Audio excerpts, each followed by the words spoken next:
Welcome to another episode of Love and Reality Podcast. I am your host, Ricky Valero. On today's episode, I'm going to continue diving into the world of Love is Blind Season 5 with Episode 3.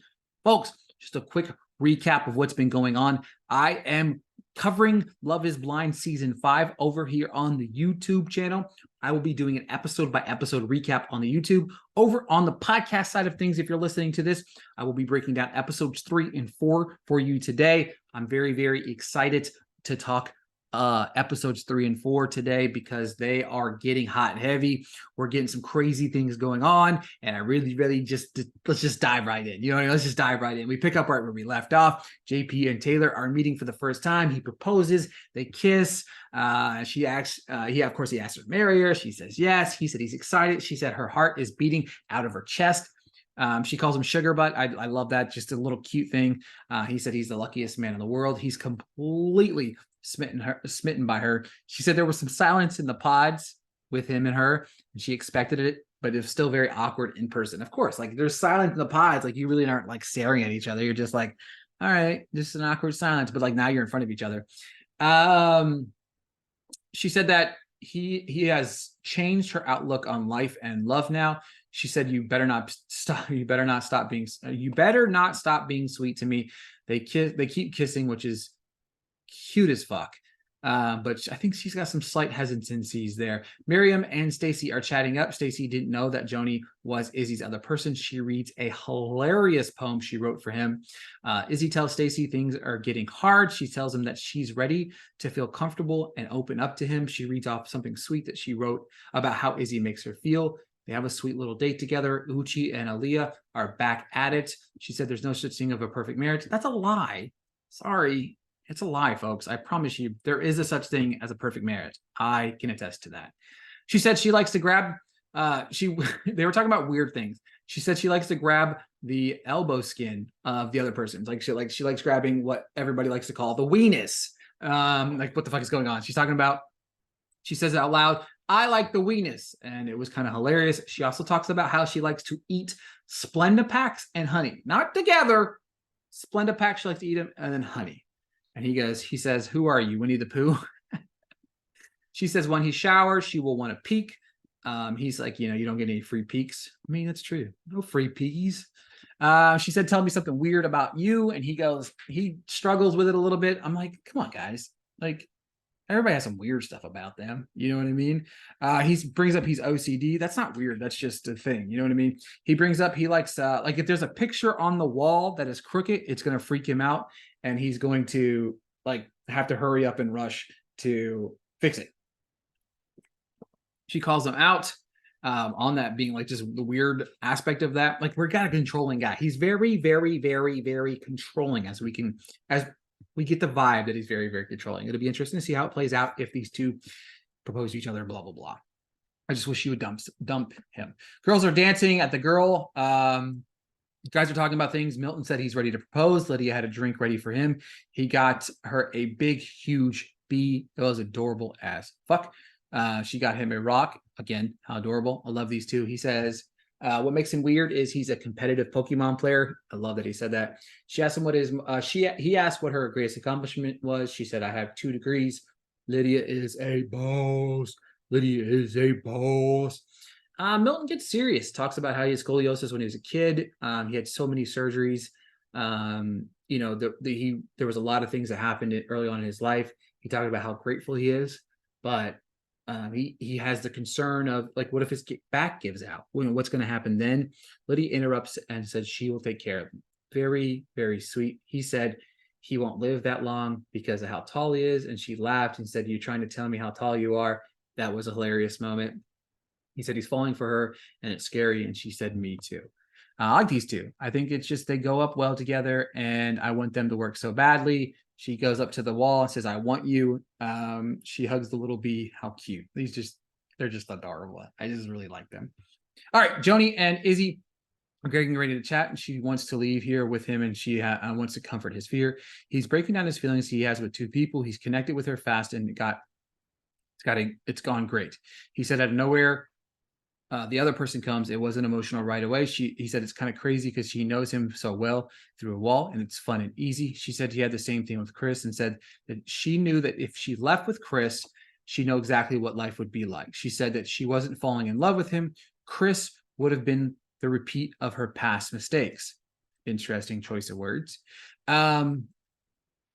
And she said that she wasn't falling in love with him. Chris would have been repeating the past. She said that she didn't come here to feel secure, but to break the pattern. She won't settle any longer. Agreed. She shouldn't do that. She said if she doesn't leave here with him, it will be the biggest what if factor in their relationship. He said you would understand this, but he has to break off things with her. I mean, she just like talks him up for like 20 minutes here, and he's just like, boom, see you later. He keeps talking. She walked out the door. She gets upset. She says she's choosing someone emotionally unavailable, and it's really dumb. She talked to Taylor about how he broke up with her. Joni said that they are having fun in there. Everyone says they will break up in a month, talking about her and Stacey and Izzy. I mean, obviously this is filmed at the same time Love is Blind is, so nobody really sees like of course we're going to hear about this drama. Oh my God, she says so much bad things about y'all. What are y'all going to do? Obviously that's going to be talked about all over the interwebs. The girls bring up Chris. She said had the way he reacted to how him finding out that Chris really took it the hard way. She said she knew that he really cared about him. She said, I just want someone to love me for me. Look, everybody deserves that, but take a shot anytime anybody says that on the show, you'll be drunk. Very, very drunk.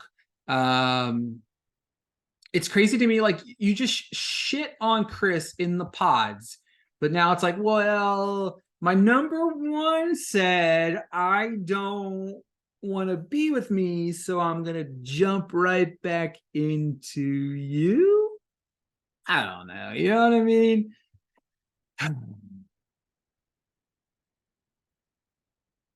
Let's see here. All right, Izzy talks about the amount of drama. Izzy and Stacey are here together.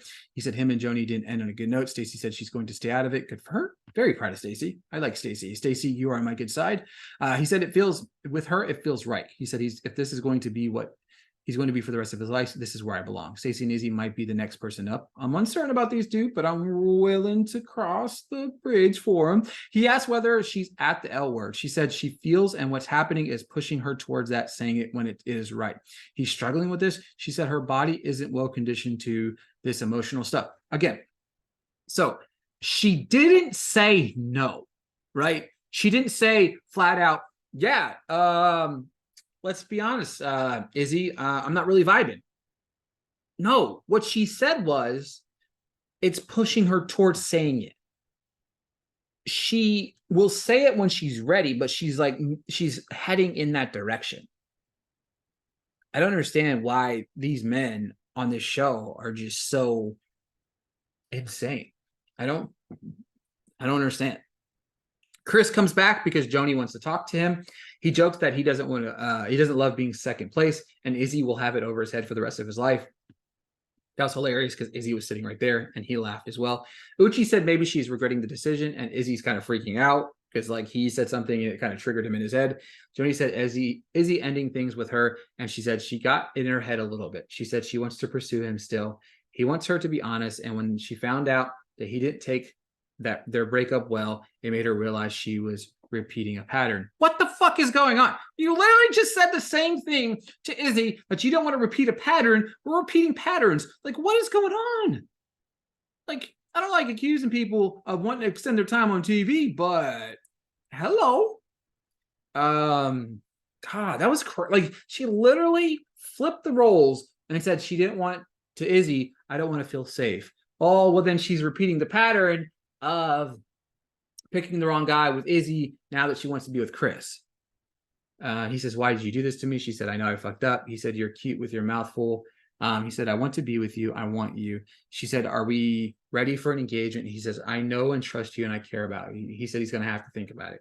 He comes back and tells the boys what she said. He talks to Izzy smartly. My man, Chris, you are a brilliant, brilliant man.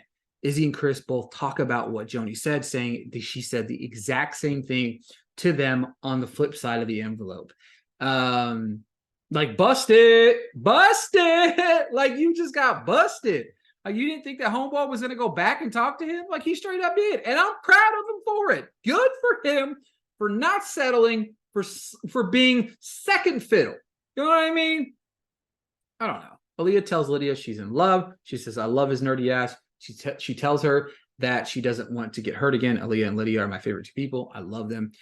Uchi and Aaliyah, he wrote her a poem. It's cute, but I don't like him. It was cute still, though. But let's see if we can get, but let's see if we can get a redemption arc for Uchi here.